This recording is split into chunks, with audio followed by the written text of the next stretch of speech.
ഇന്ന് മൊത്തത്തിൽ അമ്പലദർശനമായിരുന്നു കേട്ടോ. കാരണം എന്തെങ്കിലും ഉണ്ടോ ചോദിച്ചാൽ ചെറിയ കാരണമുണ്ട്.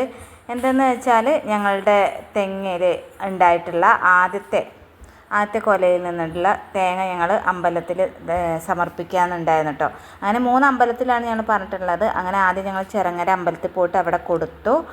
അതിനുശേഷം ഞങ്ങൾ കൊടിക്കുന്ന് അമ്പലത്തിൽ വന്നിട്ട് അത് സമർപ്പിച്ചു കേട്ടോ. അപ്പോൾ അവിടെ തന്നെ നമ്മുടെ പ്രഭാത ഭക്ഷണം ഉണ്ടായിരുന്നു, ഉപ്മാവും പിന്നെ നല്ല മാങ്ങഞ്ചി അച്ചാറൊക്കെ കൂട്ടിയിട്ടോ.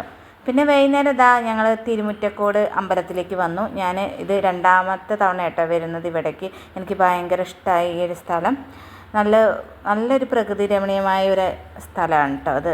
പിന്നെ അമ്പലം പറയേണ്ട ആവശ്യമില്ല. നമ്മൾ ഒരു പഴയ ഒരു കോവിലൊക്കെ പോലുള്ളൊരു അമ്പലം കേട്ടോ. ഒരുപാട് ഉള്ളിലേക്ക് അമ്പലത്തിൽ തന്നെ നമ്മളുടെ ഒരുപാട് ഉള്ളിലേക്ക് പോയിട്ട് പ്രതിഷ്ഠകളുണ്ട് കേട്ടോ. നല്ലൊരു അമ്പലമാണ്. അപ്പോൾ ആരെങ്കിലും പോകാത്തവരുണ്ടെങ്കിൽ പോകട്ടോ. തിരുമുറ്റക്കോട് അമ്പലം നമ്മുടെ ഞാങ്ങാട്ടിരി അമ്പലമൊക്കെ കഴിഞ്ഞിട്ടുള്ള അമ്പലമാണ് കേട്ടോ.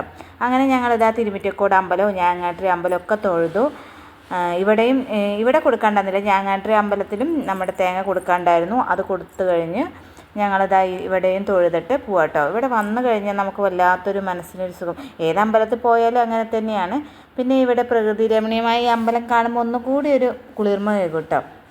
അങ്ങനെ അതൊക്കെ തൊഴുത് ഞങ്ങളിതാ തിരിച്ച് പോരുകയാണ് കേട്ടോ. ഞങ്ങൾ പട്ടാമ്പിയിലൊരു ഷോപ്പിലൊന്ന് കയറണമെന്നുണ്ട്. അങ്ങനെ പട്ടാമ്പിയിലേക്ക് ഞങ്ങളിതാ തിരിച്ച് പോരുകയാണ്. പോരുന്ന വഴിയിൽ എല്ലാവർക്കും ദാഹം അത് സ്വാഭാവികമാണല്ലോ. പുറത്തിറങ്ങിയ നമുക്ക് കടയിലൊക്കെ ഒന്ന് കയറണമെന്നുള്ളത്. അങ്ങനെ ഞങ്ങൾ കയറി ജ്യൂസും ഇതൊക്കെ പപ്സൊക്കെ കഴിച്ച് പിന്നെ വൈകുന്നേരം ഞങ്ങളുടെ കുളമുക്ക് ഭാഗത്ത് നേർച്ചയാണ് കേട്ടോ.